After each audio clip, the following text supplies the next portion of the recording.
அவுது பில்லாஹி மினஷ் ஷைத்தானிர் ரஜீம் பிஸ்மில்லாஹிர் ரஹ்மானிர் ரஹீம். குர்ஆனிக் அரபிக் 138 என்ற இந்த பதிவில் வாஹித் என்ற வார்த்தைக்கான அர்த்தம் பார்க்கிறோம். வாஹித் ஒருவன். சென்ற பதிவில் அஹத் என்ற வார்த்தையை பார்த்தோம். அஹத் என்றால் ஏகன், ஒருவன் என்ற அர்த்தம். Only one.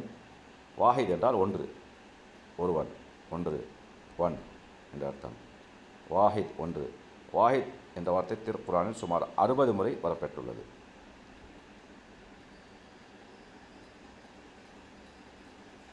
முதலில் கலிமாவில் ஒரு பகுதி.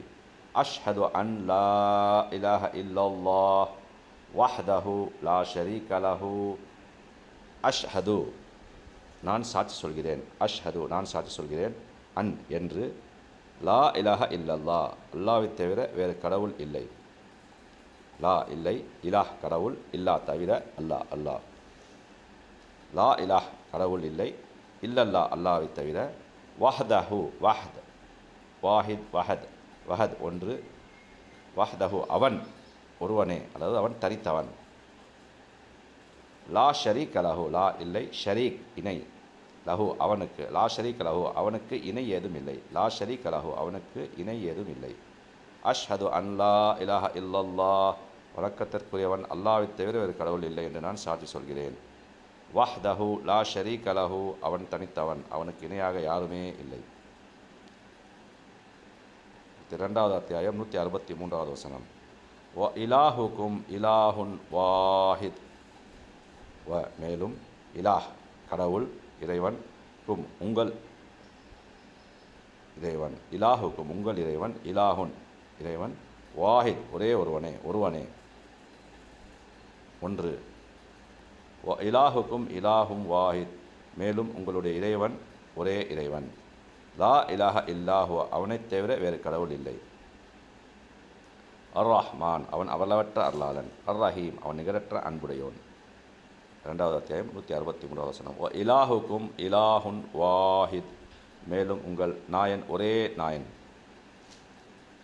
லா இலாஹ இல்லாஹு அவனைத் தவிர வேறு நாயன் இல்லை. அர் ரஹ்மான் இர் ரஹீம் அவன் அவலவற்ற அருளாளன், நிகரற்ற அன்புடையோன். அடுத்து 9வது அத்தியாயம் 31வது வசனம். ஒமா உமிரு இல்லா லியஅபுதுல் இலாஹன் வாஹிதா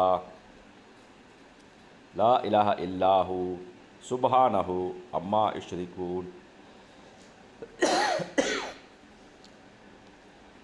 ஒமா உமிரு அவர்கள் ஏவப்படவில்லை. அமர யஅமரு உமிரு அவர்கள் ஏவப்படவில்லை. ஒமா உமிரு அவர்கள் ஏவப்படவில்லை. உமிரு ஏவினான், ஏவினார்கள், அவர்கள் ஏவினார்கள். ஒமா உமிரு அவர்கள் ஏவப்படவில்லை. இல்லா தவிர. லி யஅபுது அவர்கள் வணங்குவதற்கு. அபத யஅபுது லி யஅபுது அவர்கள் வணங்குவதற்கு.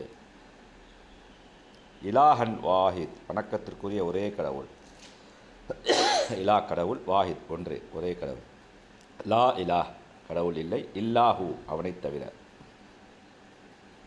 சுப்ஹானஹு அவன் மிகவும் பரிசுத்தமானவன். சுப்ஹானக நீ பரிசுத்தமானவன். சுப்ஹானஹு அவன் பரிசுத்தமானவன். சுப்ஹானஹு அவன் மிகவும் பரிசுத்தமானவன். அம்மா யுஷ்ரிகூன் அம்மா அன் ப்ளஸ்மா அன்மா எதை விட்டு. யுஷ்ரிகூன் அவர்கள் இணை வைப்பார்கள். அம்மா யுஷ்ரிகூன் அவர்கள் இணை வைப்பவரை விட்டும். அம்மா யுஷ்ரிகூன் அவர்கள் இணை வைப்பதை விட்டும். ஒமா உமிரு இல்லா லியஅபுது இலாஹன் வாஹித் இலாஹன் வாஹிதா என்னும் அவர்கள் ஒரே இறைவனை தவிர வேறெவரையும் வணங்கக்கூடாது என்றே கட்டளையிடப்பட்டுள்ளார்கள். லா இலாஹ இல்லாஹு வணக்கத்திற்குரியவன் அவனையன்றி வேறு இறைவன் இல்லை. சுப்ஹானஹு அம்மா யுஷ்ரிகூன் அவன் அவர்கள் இணைவைப்பவற்றை விட்டு மிகவும் பரிசுத்தமானவன். அடுத்து 13வது அத்தியாயம் 16வது வசனம். ஹுல் ஹுலில்லாஹு ஹாலிஹு குல்லி ஷை வஹுவல் வாஹிதுல் கஹ்ஹார். ஹுல் கூறுவீராக, அல்லாஹ் அல்லாஹ் ஹாலிஹ் படைக்கிறவன், ஹாலிஹ் படைப்பாளன், படைக்கிறவன். குல்லி ஷையின் எல்லா பொருட்களையும். குல்லி ஷைஇன் எல்லா பொருட்களையும், குல்லி ஷைஇன் எல்லா பொருட்களையும், குல்லி ஷைஇன் என்ற வார்த்தை பல முறை வரப்பெற்றுள்ளது. எல்லா பொருட்களையும், அனைத்து பொருட்களையும், எல்லா பொருட்களையும். வஹுவ மேலும் அவன் வாஹிதுல் ஹஹார் ஒருவன் அடக்கி ஆள்பவன். ஹஹார் அடக்கி ஆள்பவன், ஹஹார் அடக்கி ஆள்பவன், ஹஹார் அடக்கி ஆள்பவன். ஹுலில்லாஹு ஹாலிஹு குல்லி ஷை நபியே நீர் கூறும் அல்லாவே எல்லா பொருட்களையும் படைக்கிறவன். வஹுவல் வாஹிதுல் ஹஹார் அவன் அனைத்தையும் அடக்கி ஆள்பவன். அடுத்து 79வது அத்தியாயம் 13வது வசனம். ஃப இன்னமா ஹிய ஜஜ்ரத்தும் வாஹித். ஃப இன்னமா ஹிய அதுவெல்லாம் ஜஜ்ரா ஒரு அதட்டல் தான், ஜஜ்ரத்துன் ஓர் அதட்டல் தான், ஜஜ்ரத்துன் ஒரு அதட்டல், வாஹித் ஒரே ஒரு ஒரே ஜஜ்ரா அதட்டல், வாஹித் ஒரே ஒன்று. ஃப இன்னமா ஹிய ஜஜ்ரத்தும் வாஹித் ஆனால் யுகமுடிவுக்கு அது நிச்சயமாக ஒரே ஒரு பயங்கர சத்தம்தான். ஃப இன்னமா ஹிய ஜஜ்ரத்தும் வாஹித் ஆனால் யுகமுடிவுக்கு அது நிச்சயமாக ஒரே ஒரு பயங்கர சத்தம்தான்.